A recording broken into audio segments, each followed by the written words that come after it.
سوال ہے، بچے کا ڈائپر بدلنے اور صفائی کے دوران اس کی شرمگاہ کو چھونے سے کیا وضو ٹوٹ جاتا ہے؟ جواب ہے، شرمگاہ کو چھونے سے وضو ٹوٹنے کا معاملہ فقہا کے درمیان محل اختلاف ہے، جس میں 3 اقوال ہیں۔ کچھ علماء کا کہنا ہے کہ وضو مطلقاً ٹوٹ جاتا ہے، دوسرا قول ہے وضو مطلقاً نہیں ٹوٹتا، اور تیسرا قول ہے وضو نہیں ٹوٹتا ہے الا یہ کہ چھونا شہوت کے ساتھ ہو۔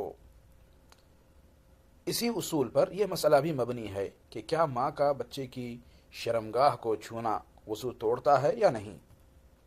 دوسرے اور تیسرے قول کے مطابق وضو نہیں ٹوٹے گا،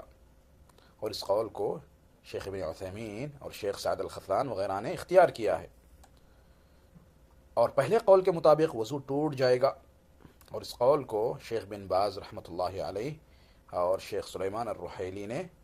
شرح دلیل الطالب میں بیان کیا ہے۔ ان اقوال کی روشنی میں احتیاط پر مبنی موقف یہ ہے، زیادہ محتاط طریقہ یہی ہے کہ اگر ماں نے کسی حائل